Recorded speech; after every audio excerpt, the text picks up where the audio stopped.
பாரதி ராஜா இந்த பெயரை தமிழ் சினிமாவில் இருந்து எப்படி பிரிக்க முடியாதோ அதே போல்தான் தமிழக அரசியல் வரலாற்றில் இருந்தும் பிரிக்க முடியாது.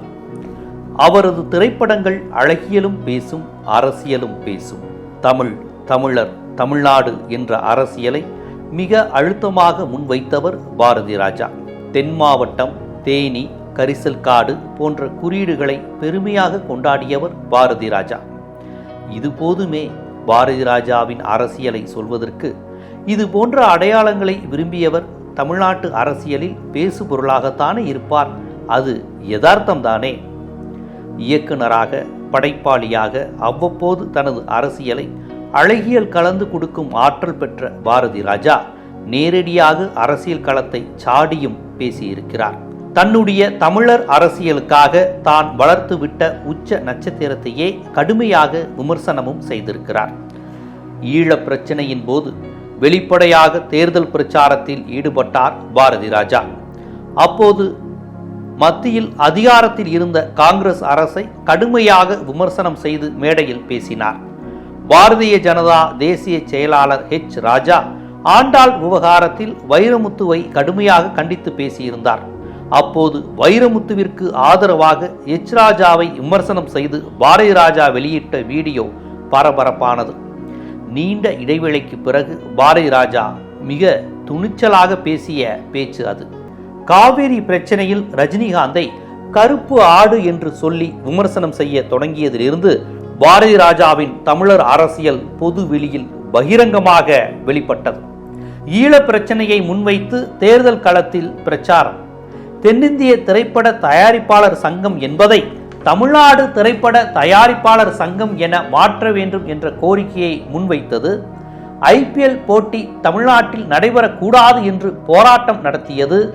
ஆண்டாள் விவகாரத்தில் வெளிப்படையாக வைரமுத்துவிற்கு தோள் கொடுத்தது என தமிழ்நாட்டின் முக்கிய நகர்வுகளில் தனது இருப்பை அழுத்தமாக பதிவு செய்தவர் இயக்குனர் பாரதி ராஜா. அந்த பாரதி ராஜா இயக்குனர் சங்க தலைவர் பதவிக்கு போட்டியே இல்லாமல் தலைவராக தேர்ந்தெடுக்கப்பட்டவர். ஆனால் அதற்கு மாற்று கருத்துகள் வந்தவுடன் தனது பதவியை ராஜினாமா செய்துவிட்டார். பாரதி ராஜா கடந்து வந்த பாதையை கவனித்து பார்த்தால் நுட்பமான அரசியலில் தொடங்கி பரபரப்பான சர்ச்சைகள் வரை விவாத பொருளாகவே இருந்திருக்கிறார் அவர். அல்லது விவாதங்களை உருவாக்கியிருக்கிறார் என்றும் நாம் சொல்லலாம். சினிமாவிற்கு வெளியேயும் எப்போதும் பேசப்படும் பாரதி ராஜாவின் அரசியல்தான் என்ன? அவருடைய அரசியல் தமிழக அரசியலில், தமிழர் அரசியலில் ஏற்படுத்திய தாக்கம்தான் என்ன என்பதை தமிழ் சமூகத்திற்கு சற்று விரிவாகவே பதிவு செய்கிறது இந்த தொகுப்பு. திரைப்படங்கள் என்றாலே பெரும்பாலும் செட்டிங் தான். AVM ஸ்டுடியோ, வாகினி ஸ்டுடியோ என ராஜா காலத்து படங்களில் இருந்து குடும்ப படங்கள் வரை எல்லா படங்களுமே செட் போட்டு எடுக்கப்பட்டு வந்த காலகட்டம் அது. அந்த காலகட்டத்தில்தான் தமிழ் சினிமா தெருக்களையும் குளங்களையும் ஆலமரத்தையும் காண்பிக்க தொடங்கியிருந்தது. செட் போடாமல் யதார்த்தமான ஊரையும் தெருவையும் காண்பித்து அப்படியே படங்கள் எடுக்கலாம் என்ற நம்பிக்கையை தமிழ் சினிமாவிற்கு கொடுத்ததில் முக்கியமானவர் இயக்குனர் பாரதி ராஜா. கிராமத்து படம் என்றால் அந்த படத்தில் கிராமத்து மொழி இருக்க வேண்டும், கிராமத்து உடல் மொழி இயல்பாக வர வேண்டும். அப்படியென்றால் உண்மையான மண்ணின் மைந்தர்களே படத்தில் நடிக்க வேண்டும் என்பதில் உறுதியாக இருந்தவர் இயக்குனர் பாரதி ராஜா. படம் உயிர்ப்புடன் இருக்க வேண்டும் என்றால் படத்தின் ஒவ்வொரு காட்சியும், ஒவ்வொரு கதாபாத்திரமும் நடிக்கக்கூடாது, அந்த ஊரில் வாழ வேண்டும், கதாபாத்திரமாகவே ஒன்ற வேண்டும் என்று நினைத்து படம் எடுத்தவர் அவர். பாரதி ராஜாவின் இந்த இயல்பே அவருக்கு பிரச்சனைகளை தேடித்தந்தது. கிழக்கு சீமையிலே படப்பிடிப்பில் பிரச்சனை எழுந்தது. அப்போது மாட்டு வண்டி ஓட்டும் காட்சிகள், மண்ணில் அடித்து புரண்டு சண்டை போடும் காட்சிகளுக்கு ஸ்டண்ட் மாஸ்டர்களை பயன்படுத்தவில்லை என திரைப்பட தொழிலாளர் சங்கம் குற்றம் சாட்டியது. அப்போது பாரதி ராஜா, இந்த மண்ணின் மைந்தர்களை வைத்து காட்சிகளை எடுத்தால்தான் அது இயல்பாக இருக்கும், இந்த மண்ணிற்கு தொடர்பே இல்லாத நபர்களை வைத்து சண்டை காட்சிகளை வைத்தால் அது பொருந்தாது என்றார். அங்கு தொடங்கியது திரைத்துறையில் அவரது அரசியல். அவர் பேசும் சினிமாவிலும் அரசியல் உண்டு. அவர் சார்ந்திருக்கும் திரைத்துறையிலும் அவரது தனித்த அரசியல் பார்வையை வெளிப்படுத்தி கொண்டே இருந்தார் பாரதி ராஜா. கிழக்கு சீமையிலே படத்திற்கு பிறகு அன்னக்கொடியும் கொடிவீரனும் படத்திலும் இதே போன்ற பிரச்சனை ஏற்பட்டது. அப்போதும் பாரதி ராஜா மண்ணின் மைந்தர்களைத்தான் பயன்படுத்துவேன் என்பதில் உறுதியாக இருந்தார். சினிமா என்பதை தொழிலாக மட்டும் பார்த்திருந்தால் பாரதி ராஜா சினிமா தொழிலாளர் சங்கத்தின் பேச்சை கேட்டிருப்பார். ஆனால் ஒவ்வொரு சினிமாவையும் தன்னுடைய வாழ்க்கையாகவே பாரதி ராஜா பார்த்தார். அதற்கு மிகச்சிறந்த எடுத்துக்காட்டு தன்னுடைய சொந்த பந்தங்கள் மூன்றாவதாக பெண் குழந்தை பிறந்தால் அதனை கொன்று விடுவார்கள் என்பதை துணிச்சலாக படம் எடுத்தவர் பாரதி ராஜா. அந்த படத்திற்கு பெயர் என்ன தெரியுமா? கருத்தம்மா.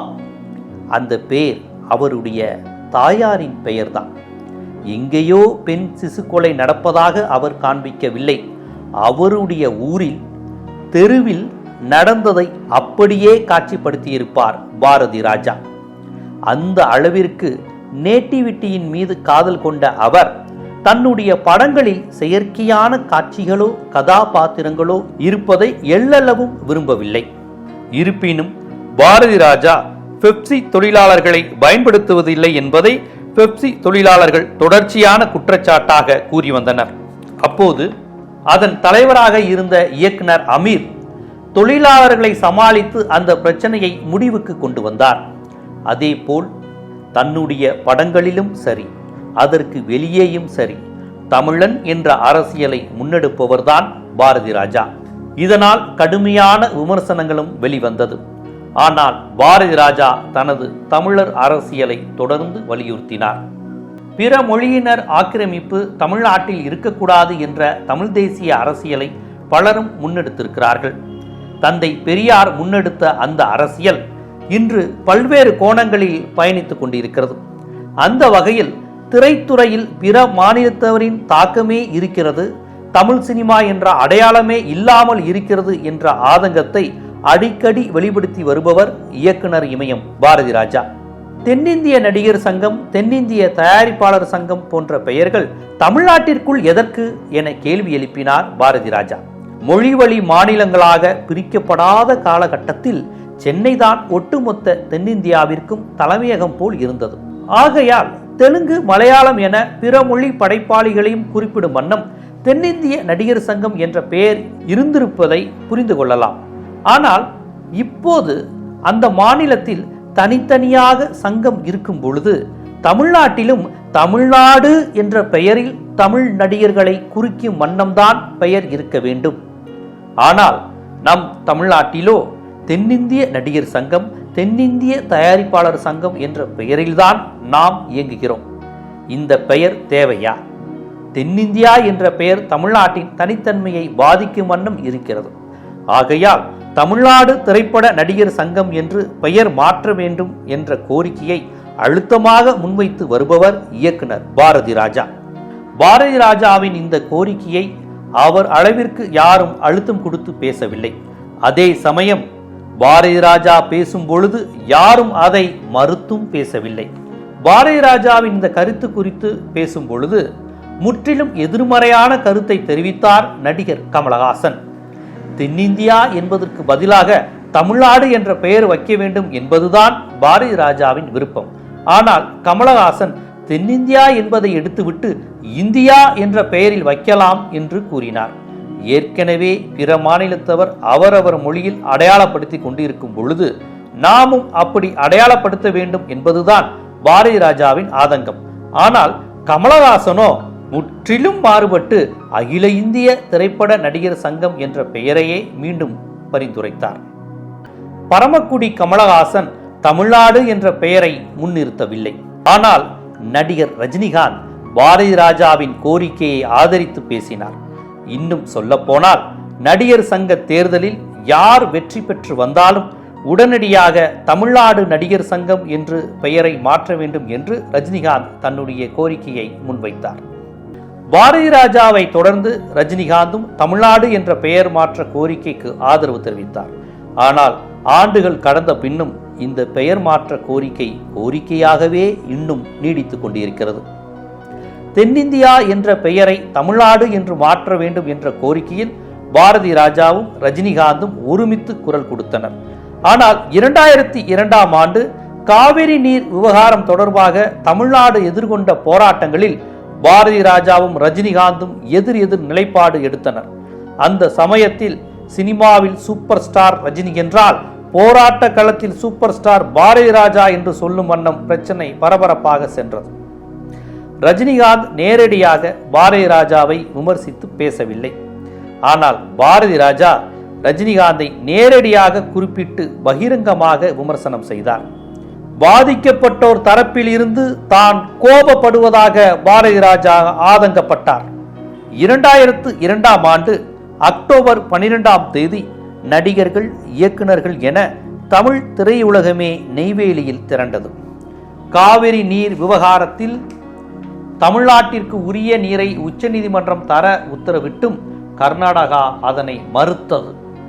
ஆகையால் நெய்வேலியில் இருந்து கர்நாடகாவிற்கு செல்லும் மின்சாரத்தை நிறுத்த வேண்டும் என்ற கோரிக்கையுடன் தமிழ் திரைப்பட உலகம் நெய்வேலியில் போராட்டத்தில் ஈடுபட்டது.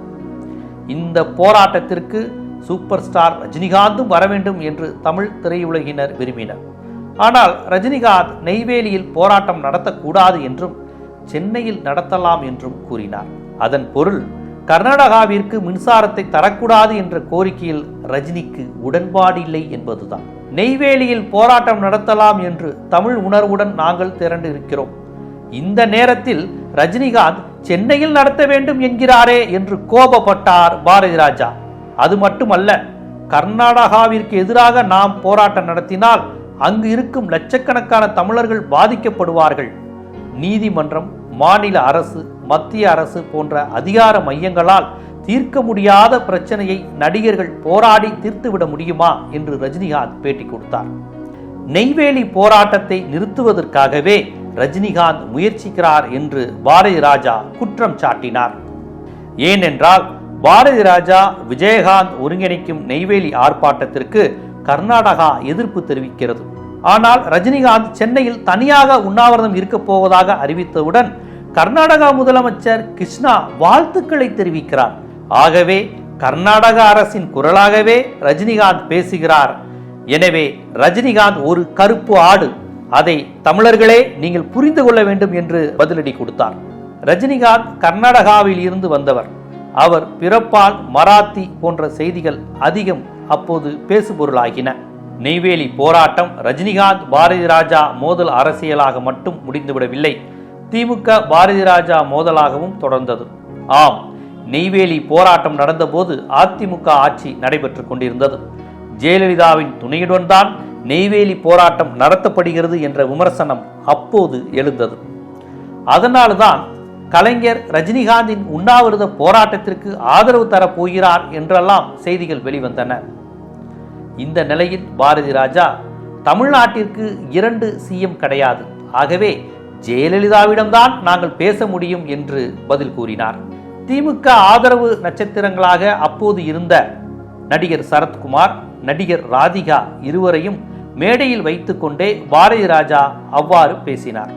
பாரதி ராஜாவின் பேச்சிற்கு மறுநாள் சரத்குமார், ராதிகா இருவரும் தங்களது கண்டனங்களை பதிவு செய்தனர். திரைக்கு வெளியே மட்டுமல்லாமல் தனது சினிமா மூலமாகவும் காத்திரமான அரசியலை வெளிப்படுத்தியவர் பாரதி ராஜா. தனது கிழக்கே போகும் ரயில் படத்தில் கிராமத்தில் நிலவும் பெண்ணடிமைத்தனம், சாதிய ஏற்றத்தாழ்வுகளை அப்பட்டமாக தோலுரித்து காண்பித்திருப்பார். 40 ஆண்டுகளுக்கு முன்பே அம்பேத்கர் படத்தை திரையில் காண்பித்து குலத்தொழில் கலாச்சாரத்தை கடுமையாக விமர்சனம் செய்திருப்பார். சாதிய அமைப்பின் உச்சத்தில் இருக்கும் சமூகத்தை நேரடியாகவே தனது படங்களில் விமர்சனம் செய்தவர்தான் பாரதி ராஜா. அன்றைய திராவிட அரசியலின் தாக்கம் பாரதி ராஜாவின் படங்களில் முழுமையாகவே எதிரொலித்தது. இன்று தமிழ் சினிமாவில் அதிகம் உச்சரிக்கும் வார்த்தை தலித் அரசியல். ஆனால் 90களின் தொடக்கத்திலேயே தலித் அரசியலை தனது திரைப்படத்தின் வாயிலாக பேசியவர் பாரதி ராஜா.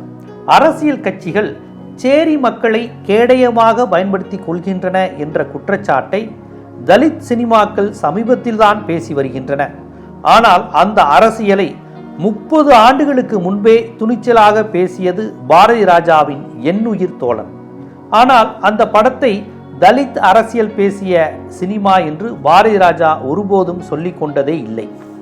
திராவிட அரசியல், பெண்ணிய அரசியல், கரிசல் காட்டு மண் அரசியல், தலித் அரசியல் என தமிழ்நாட்டின் திசைப்போக்கை தீர்மானித்துக் கொண்டே இருக்கும் அனைத்து அரசியல் காரணிகளையும் தனது கேமரா வழியாக காட்சிப்படுத்தியவர் பாரதி ராஜா.